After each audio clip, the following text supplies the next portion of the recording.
Qué hermoso es adorar al Señor, sentir la presencia de Dios. Y desde antes de llegar ya el Espíritu Santo venía tratando conmigo hoy, cómo esta mañana se iba a mover con poder. Y desde que entré a este lugar he podido sentir esa presencia de Dios. ¿Quién ha podido experimentar, sentir esa presencia de Dios en esta mañana? Vamos a compartir la palabra de Dios. Un tema muy especial que cuando Dios nos habla tan específico, uno tiene que ser directo y conciso con lo que el Señor nos dice. Así que vamos a tener un tiempo de predicación. Le voy a pedir al pianista que se quede por ahí cerca. Y luego vamos a tener un tiempo final para estar otra vez, brevito por lo menos, en la presencia de Dios. Quiero que Cabina me ayude con la pantalla. El Espíritu Santo me ha dado un mensaje titulado "Para que caiga el fuego". Para que caiga el fuego. Yo quiero que usted lo repita conmigo. 1, 2 y 3. Para que caiga el fuego. No estamos hablando de que va a caer el fuego que cayó en Sodoma y Gomorra, que destruyó. Es un fuego diferente. Es un fuego santo. Es el fuego del Espíritu Santo de Dios. Y lo primero que quiero es compartirles una palabra que el Espíritu Santo me dio justamente hace un mes. El día 21 del mes de enero, que hicimos el cierre de los matutinos, el Espíritu Santo me mostró una visión concreta, específica. Y la tuve que escribir ese mismo momento. Lo tenemos ahí en pantalla y lo voy a leer para que ustedes vean cómo el Espíritu Santo nos quiere hablar y nos está hablando. Esto fue el 21 de enero del 2021. El Espíritu Santo me mostró cómo un gran fuego comenzaba desde la parte de abajo del altar, iba subiendo cada vez más y se extendía como si fuera el cauce de un río que se divide en muchas partes, como si tuviera vida propia, por las paredes del templo, el techo y por todo el auditorio. Seguía extendiéndose hacia cada parte del edificio del templo, oficinas, baños, personal del templo, hasta cubrir toda la estructura interna.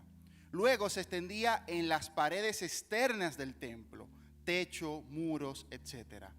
Luego se extendía por las calles de aquí, de la avenida Abraham Lincoln, los edificios y todos alrededor del templo, sin detenerse. Del mismo modo, en diferentes partes de la ciudad, en otras iglesias pasaba lo mismo, y en todo el país y el mundo. Eso fue como una vista panorámica que el Señor me mostró. Le pedí al Señor que me dijera conciso qué significaba esto.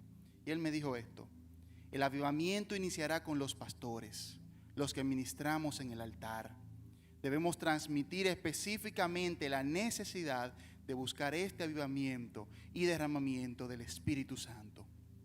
El avivamiento se extenderá a todos los niveles del liderazgo en la iglesia y tocará a toda la iglesia. Amén. Palabra de Dios. Desde el año pasado, desde mediano de año pasado, el Espíritu Santo ha venido tratando mucho conmigo esto. Cómo este año sería un tiempo de avivamiento, de profundidad en el Espíritu. Y tener esa visión tan concreta del Espíritu ese día es como el Señor nos viene confirmando. Yo no pude estar aquí hace 2 semanas, el domingo, si no me equivoco, de hace 2 semanas, pero el Espíritu Santo estaba hablando de manera muy concreta, lo pude ver en la grabación. Y el Señor nos está llamando a entrar y a buscar este avivamiento. Así que, hermano, hoy yo quiero que tú te enfoques, abre tu corazón, tu mente, para que escuches el consejo de Dios, para que sepas cómo prepararte, qué hacer para que caiga el fuego sobre tu vida específicamente. Cuando hablamos de avivamiento, muchas veces pensamos que es cosas que pasan en la iglesia, pero más que una manifestación en el templo, en las reuniones, es en la vida constante del creyente. Y Dios, cuando va a obrar un avivamiento en nosotros, empieza adentro de cada uno de nosotros. Y quiero compartir 3 consejos el día de hoy. 3 consejos que nos da la palabra acerca de qué hacer, cómo actuar para que caiga el fuego. El primer consejo lo tenemos en Primera Reyes, capítulo 18, versículos 30 al 32. Nos dice: entonces dijo Elías a todo el pueblo: acercaos a mí. Y todo el pueblo se le acercó. Y él arregló el altar de Jehová que estaba arruinado. Y tomando Elías 12 piedras conforme al número de las tribus de los hijos de Jacob, al cual había sido dada palabra de Jehová, diciendo: Israel será tu nombre, edificó con las piedras un altar en el nombre de Jehová. El primer consejo que nos da la palabra es arreglar mi altar. Arreglar mi altar, el mío, mi altar. Había un problema cuando sucedió este relato de Primeras Reyes. El rey Acab y la reina Jezabel habían llenado el país de idolatría, de pecado y de inmoralidad. Vamos a traer esto a nuestra vida, este contexto. ¿Será que hay pecados, prácticas, conductas de la carne que están impidiéndonos tener una relación con Dios genuina? Para Elías y su tiempo, el contexto fue ese pecado creciente, fue Jezabel y Acab. Pero para nosotros, ¿será que estamos lidiando con cosas que nos alejan de Dios en vez de acercarnos? Pecados ocultos, prácticas. Había una situación en ese momento, y es que el altar estaba arruinado, destruido.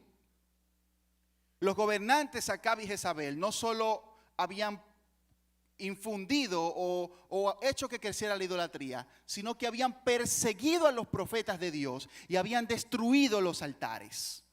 Quiero que me muestren las próximas imágenes para que vean una imagen por ahí. Más o menos algo como esto. El altar que estaba arruinado estaba deshecho, estaba abandonado, estaba olvidado. Esta palabra arruinar específicamente significa tirar hacia abajo en pedazos, romper, destruir. Cuando el texto bíblico dice arruinado, dice hecho pedazos, tirado, olvidado. Una vida, hermanos, sin una verdadera comunión con Dios, a través de la oración, a través de meditar en su palabra, ayunar, predicar el evangelio, ministrar, es símbolo o es imagen de un altar arruinado. ¿Cómo está tu altar? ¿Cómo está tu altar? ¿Qué tiempo dedicas para orar, meditar en la palabra de Dios? ¿Qué cosas han arruinado, destruido, deshecho, hecho pedazos tu relación con Dios? Ve meditando en esto. Hazte estas preguntas en esta mañana. Pero no solo había un problema, sino que hubo una acción de parte del profeta Elías. Y vámonos a Reyes capítulo 18, los versículos, otra vez el 30 al 32. En el versículo 30 nos dice que Elías arregló el altar de Jehová. Miren qué palabra, arregló. Esta palabra muchos la conocemos y a veces no entendemos qué tanto significa. Es la palabra hebrea Rafá. Usted ha escuchado Jehová Rafá, ¿verdad que sí? Jehová es mi sanador. Bueno, pues aquí significa remendar, curar, sanar. Lo primero que hizo Elías fue comenzar a remendar, a curar, a sanar ese altar. Traigámoslos a nuestra vida. Esto significa ir a la presencia de Dios, ir al único que puede curar mi altar interno, mi altar espiritual, que es mi ser, mi alma, mi propia vida. Ese es Cristo. Si yo quiero que mi altar empiece a ser remendado, lo primero que tengo que hacer es ir a la presencia de Dios en humillación. Por ahí comienza el asunto. Pero ¿cómo voy? Voy en oración, voy en meditación de su palabra y también estando con el cuerpo de Cristo, la iglesia. 3 formas de empezar a remendar mi altar. Pero él no solo arregló el altar. El versículo 32 dice que lo edificó. Esta palabra significa construir de nuevo. Y para nosotros significa empezar un borrón y cuenta nueva en mi relación con Dios. ¿Será que has llegado a un punto de descuido donde tienes que pararte y decir, Señor, es tiempo de empezar desde cero? Es tiempo de reiniciar mi relación contigo. No como antes, mucho mayor que antes. ¿Cómo está tu altar? Vuelvo a preguntarte. ¿Cómo está tu altar ante el Señor? Pero no solo había un problema y no solo Él lo arregló y lo edificó. ¿Qué pasó después? ¿Cuál fue el resultado cuando Él edificó y trabajó y reconstruyó ese altar? Vámonos al mismo capítulo 18, los versículos 36 al 39. Cuando llegó la hora de ofrecerse el holocausto, se acercó el profeta Elías y dijo: Jehová, Dios de Abraham, Dios de Isaac y Dios de Israel, sea hoy manifiesto que tú eres Dios en Israel y que yo soy tu siervo y que por mandato tuyo he hecho estas cosas. Respóndeme, Jehová, respóndeme, para que conozca este pueblo que tú, oh Jehová, eres el Dios y que tú vuelves a ti el corazón de ellos. Entonces cayó fuego de Jehová y consumió el holocausto, la leña, las piedras y el polvo, y aún lamió el agua que estaba en la zanja. Viéndolo todo el pueblo, se postraron y dijeron: Jehová es el Dios, Jehová es el Dios. Fíjense el escenario. Profetas de Baal y de Aserá contra el único profeta de Jehová que estuvo ahí presente. Él los retó, los desafió, edificó el altar, oró a Dios y pasó esto, que el fuego descendió. Esta imagen que de pronto vemos en pantalla es similar, de pronto no igual, pero similar. En el versículo 37, él dice que tú vuelves a ti el corazón de ellos. Esa palabra vuelves o volver significa en hebreo rodear o andar alrededor. Lo que nos está queriendo decir a nosotros en nuestro tiempo es que a veces pensamos que merecemos la presencia de Dios, que merecemos que Dios nos use, que merecemos que Dios se manifieste en nosotros. Hermanos, literalmente nosotros somos salvos, venimos a Cristo porque Él es el que nos busca. En Génesis, Adán y Eva pecaron y Dios salió a su encuentro. Es el Espíritu Santo que a cada uno de los que hemos conocido a Jesús nos ha convencido de pecado. Venimos a la presencia de Dios porque Él es el que nos convence, toca nuestras vidas y nos hace responder a su llamado. Para ser transformados entonces necesitamos su operación en nosotros, su intervención. Pero en el versículo 39 hay una respuesta tremenda de parte del pueblo. Dice: viéndolo todo el pueblo se postraron y dijeron: Jehová es el Dios, Jehová es el Dios. Ellos estaban dudando entre si Baal, Aserá o Jehová. Y por eso Elías los desafía.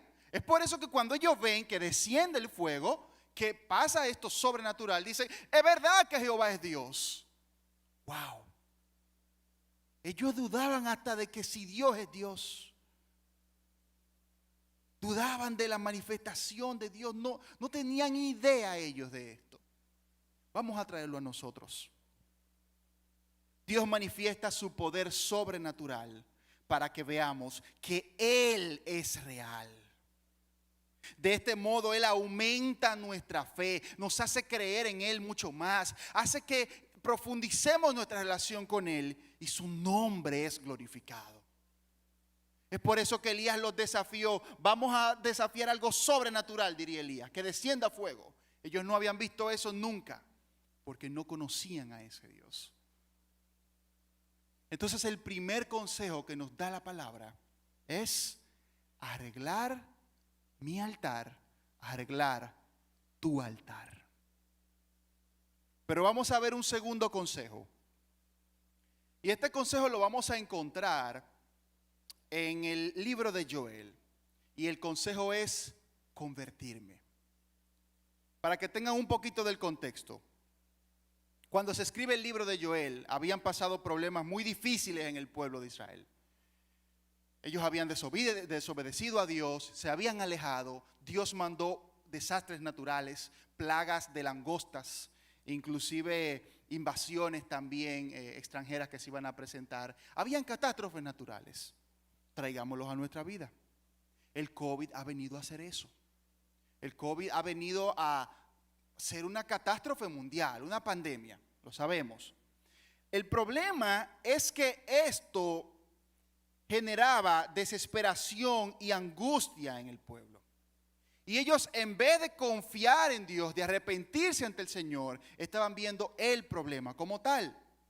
Es por eso que Joel, en el capítulo 2, versículos 12 al 13, lo vamos a ver en pantalla. Joel capítulo 2, versículo 12 al 13, manda al pueblo con el siguiente consejo. Por esto pues, ahora dice Jehová, convertíos a mí con todo vuestro corazón, con ayuno y lloro y lamento.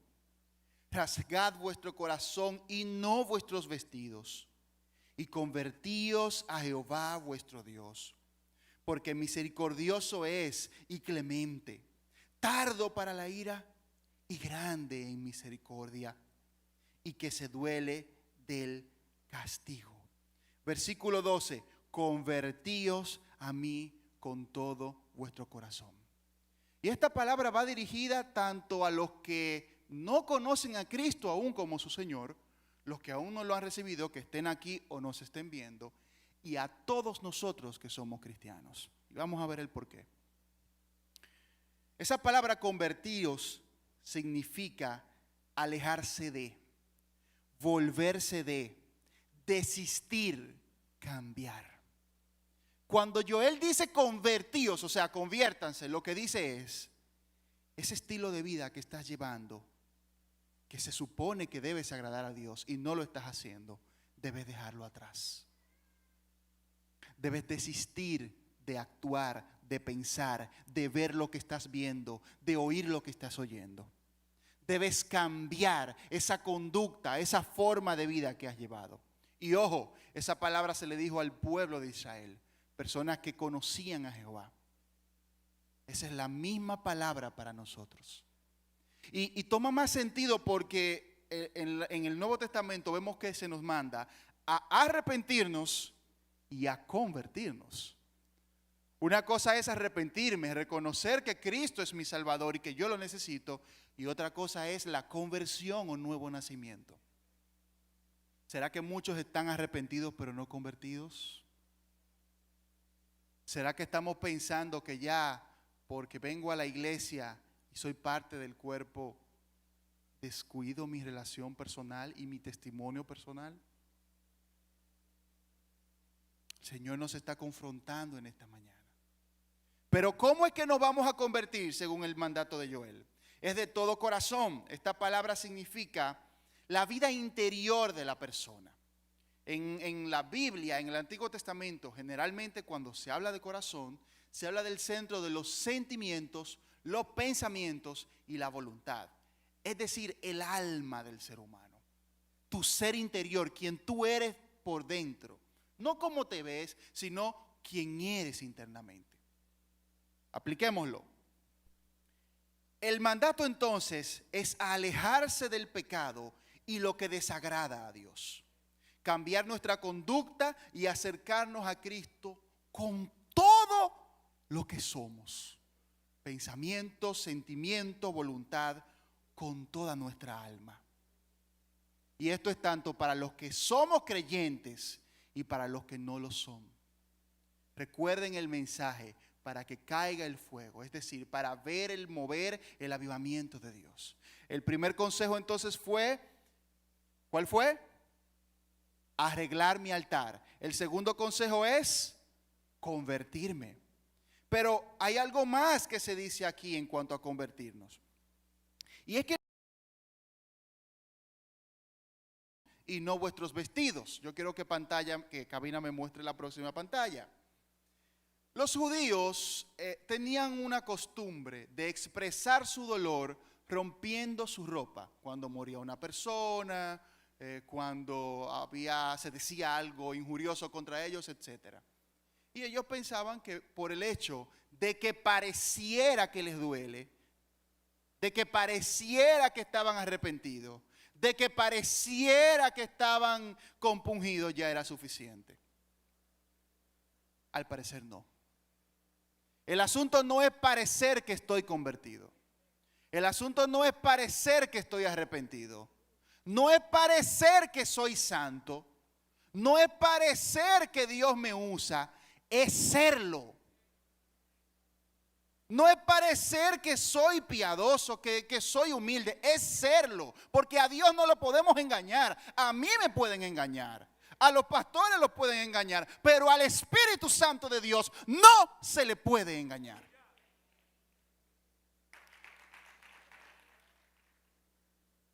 Entonces, el mandato de la palabra aquí es que seamos santos, que estemos humillados ante la presencia de Dios y no solo que lo aparentemos.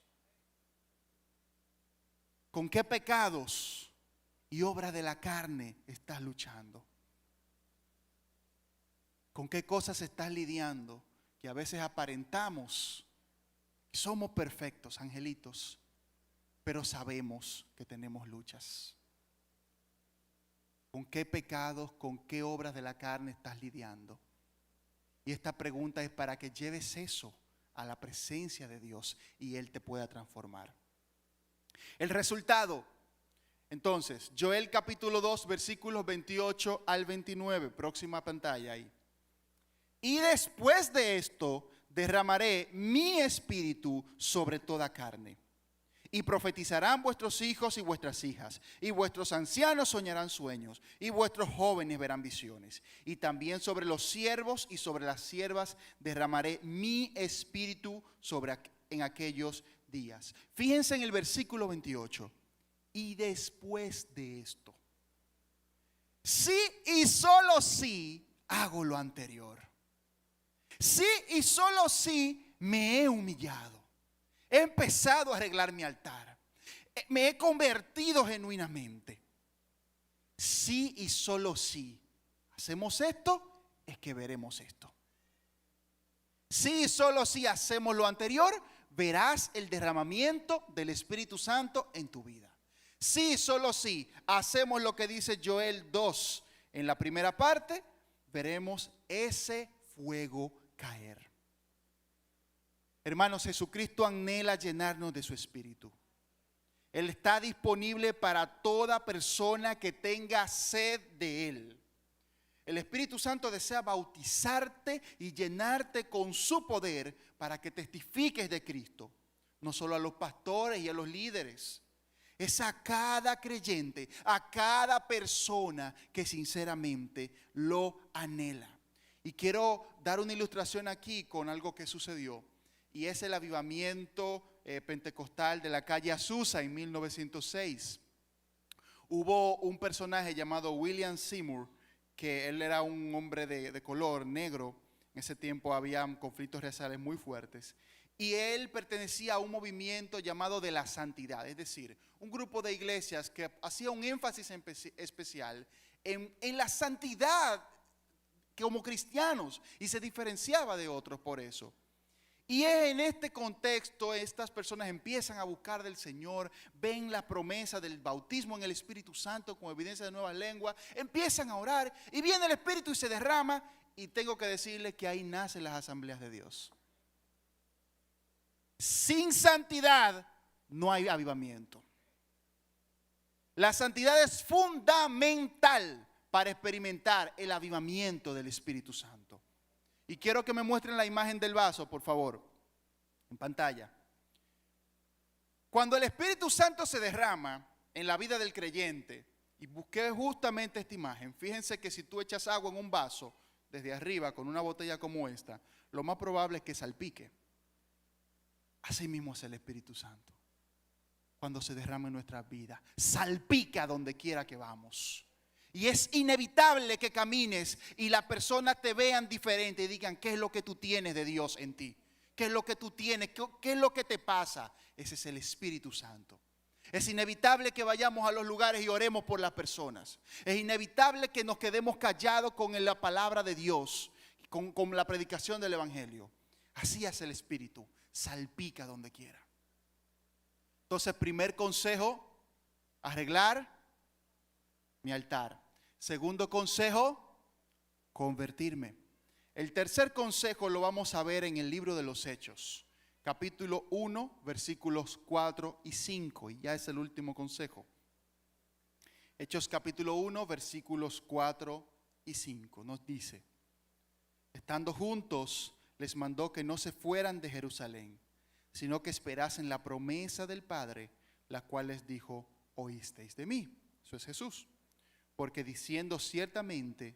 Juan ciertamente bautizó con agua, mas vosotros seréis bautizados con el Espíritu Santo dentro de no muchos días. El tercer consejo es perseverar y estar en unidad con la iglesia. Perseverar y estar en unidad con la iglesia. No es solo arreglar mi altar. No es solo trabajar mi vida espiritual. No es solo convertirme y tener un cambio de vida. Es perseverar en eso, pero en unidad con mi iglesia. Y eso es especialmente importante porque vivimos en una etapa del mundo donde salimos del culto o estamos en la casa viéndolo en las redes y puedo empezar a ver otro culto y puedo ir 5 veces a diferentes cultos en un día. Pero Templo del Calvario es tu iglesia. Esta es mi iglesia. Aquí fue que el Señor nos puso y aquí es que el Señor va a obrar en nosotros. Y yo no digo que no vean un mensaje de un hombre o mujer de Dios en otro lugar, que Dios use, claro que sí, pero tu prioridad y mi prioridad, ¿sabe cuál es? Templo del Calvario. Porque tú perteneces a esta sucursal del Banco del Cielo. Y es aquí que Dios te va a promover, es aquí que Dios te va a usar, no es en otra por ahí. No es con una persona a miles de kilómetros tuyo que no te conoce y tú no le conoces. Es aquí que Dios te va a usar a través de lo que Él está haciendo aquí. Los discípulos estaban preocupados, estaban inquietos por la incertidumbre del futuro. ¿Qué pasaría con su vida?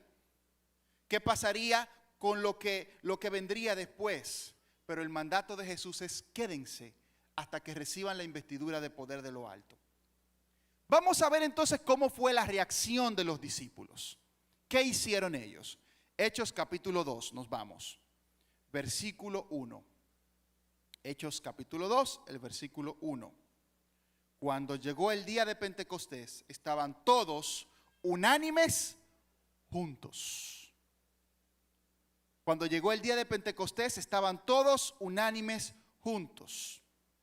Esa palabra unánime significa en unidad, en un mismo lugar y tiempo, pero también significa unidad de propósito. Unidad de propósito. Diga conmigo, unidad de propósito. Dios tiene un proyecto con Templo del Calvario.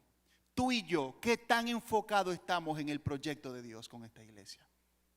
¿Estamos poniendo en práctica el amor práctico? ¿Estamos poniendo en ejecución esa visión de Dios para nuestra iglesia?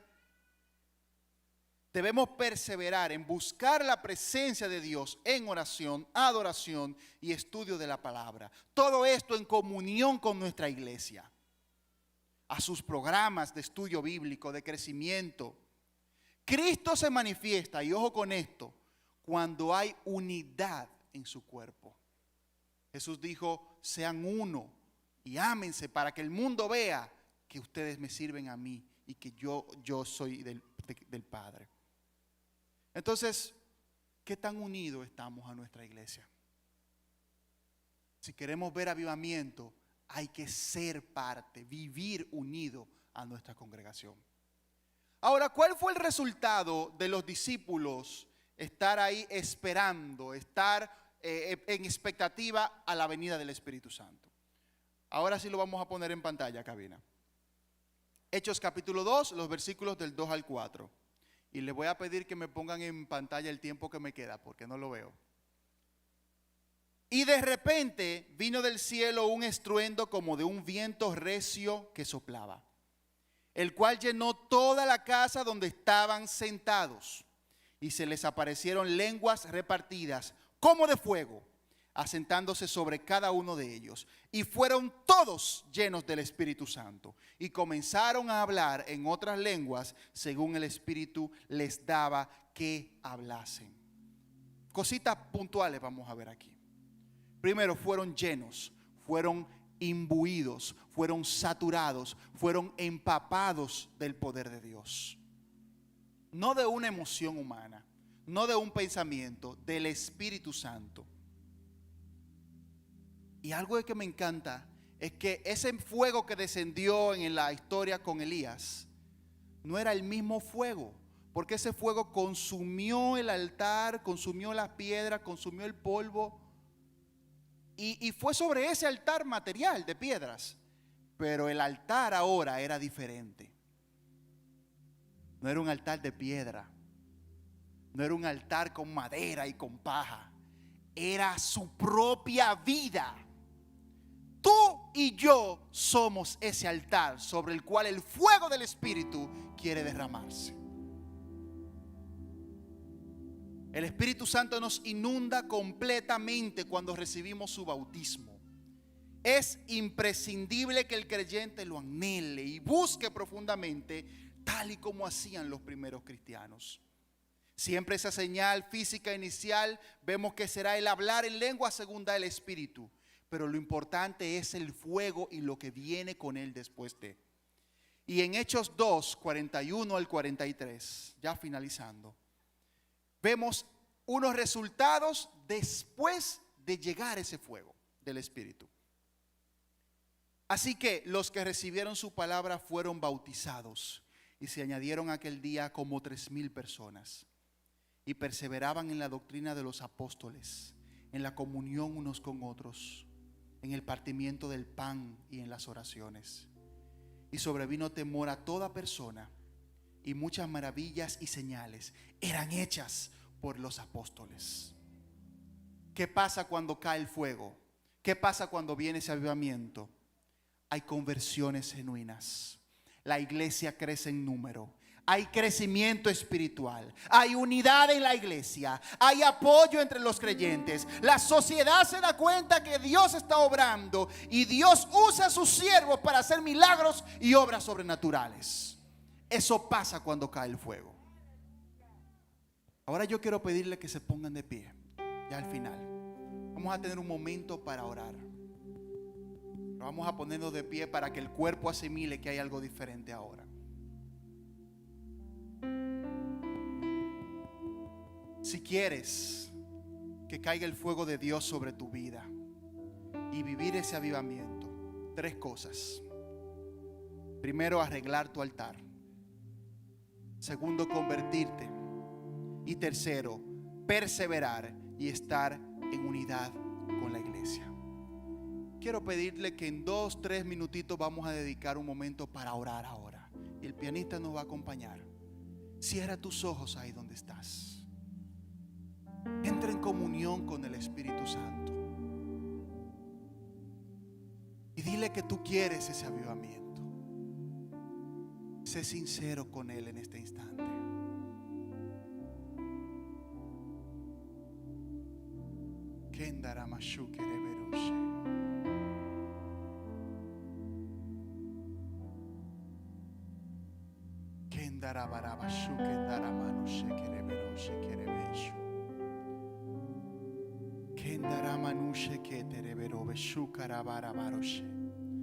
Es tiempo de que tu altar sea transformado.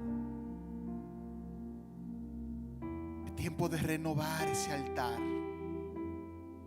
Es tiempo de renovar ese altar interior. Es tiempo de un altar nuevo en la presencia de Dios.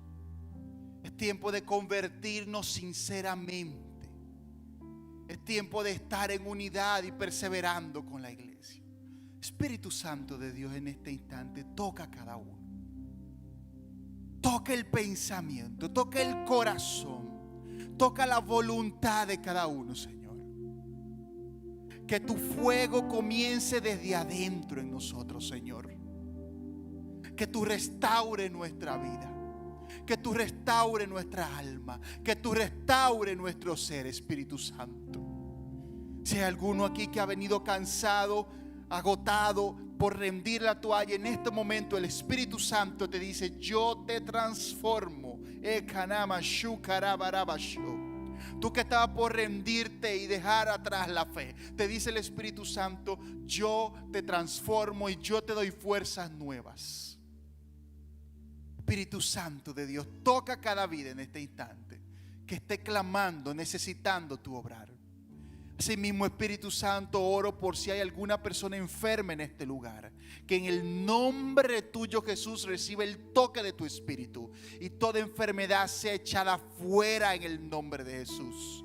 Y si hay alguno en su casa que está enfermo en este momento, sea sanado ahora en el nombre poderoso de Jesús.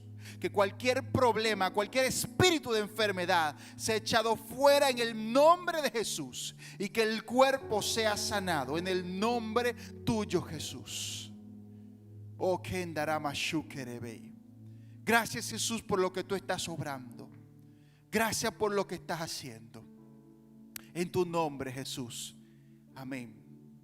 Yo quiero preguntar, ya para concluir, si aquí hay alguien que no ha invitado a Jesús a su vida, si hay alguien que no ha empezado esa relación de pacto personal con Cristo Jesús, ahora yo te hago una invitación. Tú has venido a este lugar o estás en tu casa y Cristo quiere entrar a tu vida. Si tú quieres hoy empezar esa relación personal con Cristo, donde Él te salve y te transforme y te haga un hombre, una mujer nueva, yo quiero pedirte que levantes tu mano. Si hoy tú quieres a Cristo como tu Señor y como tu Salvador. Si estás aquí y hoy tú entiendes que quieres a Jesús, levanta tu mano conmigo en señal de fe. ¿Una persona? ¿Sí? ¿Quién levanta la mano en señal de fe diciendo: yo quiero a Jesús? ¿Quién hoy dice: yo quiero a Jesús como mi Salvador? ¿La señora conoce a Jesús? ¿Está levantando sus manos allá?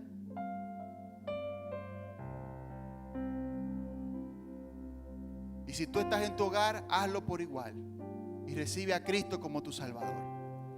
Hermanos, que Dios les bendiga.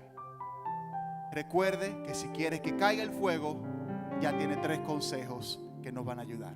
Señor sea con ustedes.